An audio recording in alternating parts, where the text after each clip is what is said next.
आइला भी ए राजा हम के बनारस घुमाई दो,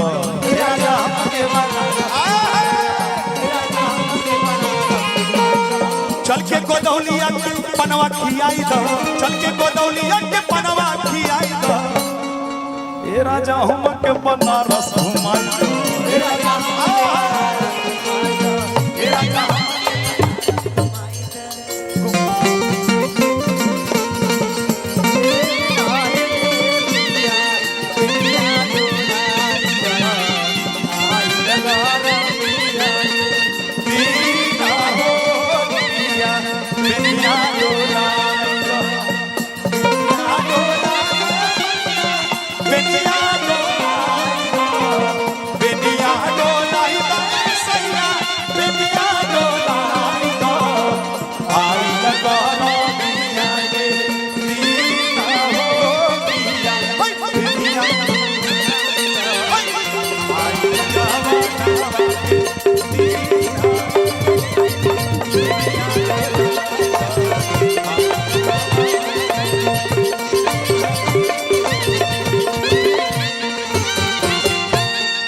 तो गोदना के भाव रहल, गोदना के भाव बड़ा मीठा बा।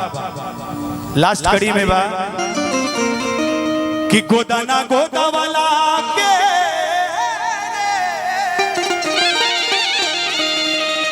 हर महिमा भारी, नटिनिया ऐसा ही गोदना ना गोदावेली स, ई गोदना हमार तो कल्चर परंपरा रहल ह, जे आज बदल के हो गइल बा का टाइटू। जे देखता हमारा देखो शिव कुमार बिक्कू बैठा है, 4-5 गो टैटू बनवाया है, हाथ में सोने का कड़ा बनवा लिया है, और शिव कुमार बिक्कू कम से कम से हमें 75 गो टैटू बनौला, 2-4 ठे देखा पाओ ना, बाकी ना देखा पाओ। लेकिन नटिनिया जब गोदना गोदे से तो ओकर मतलब रहे कि गोदना गोदा वाला के हर महिमा भारी, कि नैहर में मान मिली सुख ससुरारी। हमके पता है चाची 2 बार गोदना गोदले वाली, एगो जब लड़की कुंवार होनी तब गोदना गोदाला, एक बार जब लड़की शादीशुदा हो जानी तब गोदना गोदाला। ई गोदना 2 बार गोदाला। नटिनिया कह दिया कि अरे अरे 3 गुना ना 4 गुना बनल रही, साहब का प्रमोशन हो जाए, खेती में बढ़ोतरी हो जाए, घर में लड़का का आगमन हो जाए, नैकी पतही आगे भगवान करे। कैसे नटिनिया कह दिया, देखा हमारा आशीर्वाद बहुत तेज लगबो करेगा, हमारा आशीर्वाद बहुत तेज लगेगा। कहो कौन ठीक कम के सोहर गावे फिर आवल जा कि गोदना गोदा वाला के हर महिमा भारी, कि नैहर में मान मिली कि सुख ससुरारी, कि सैया जी के प्यार मिली जन्म जन्म। ए चाची ऐसे कहता नहीं कि पतोहिया से गोदना गोदा दी, हेमा पांडे जी से कोई कि गोदना गोदाले, उनकरा दुआरी पर 2 ठे नट आइल वालो, एगो अलका सिंह पहाड़ी आ दूसरा मनोहर सिंह, गोदना गोदाले लो। ठाकुर जी वाकई में हम लोगों ने नट नटाइन की तरह कपड़े भी पहन रखे हैं, ब्लैक ब्लैक पहन रखा है। नट ब्लैक पहने ना? हाँ, ज्यादातर मैंने काले ही देखा है। नहीं, नट द्वारा झुमका कलर कपड़ा पहने।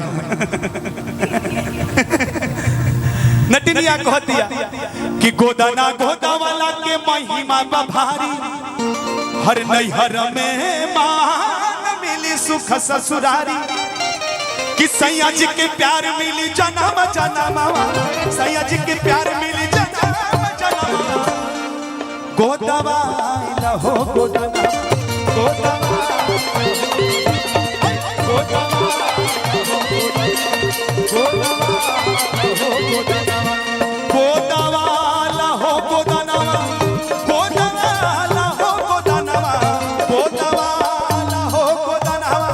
गोदवा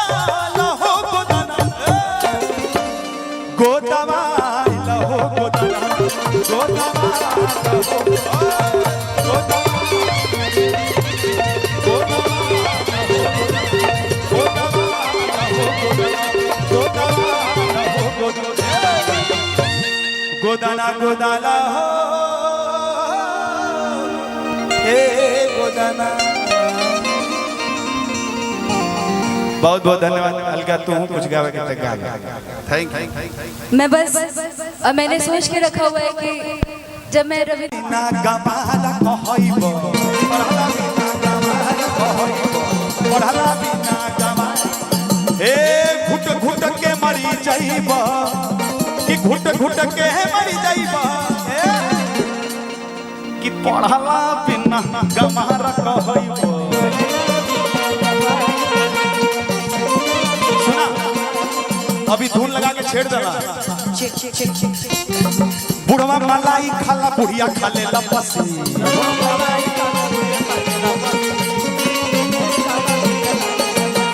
केहू से कामना अरे केहू से कामना पतोहिया पिए पे पसी केहू से कामना पतोहिया पिए बुढ़वा मलाई खाला बुढ़िया खाले लपसी।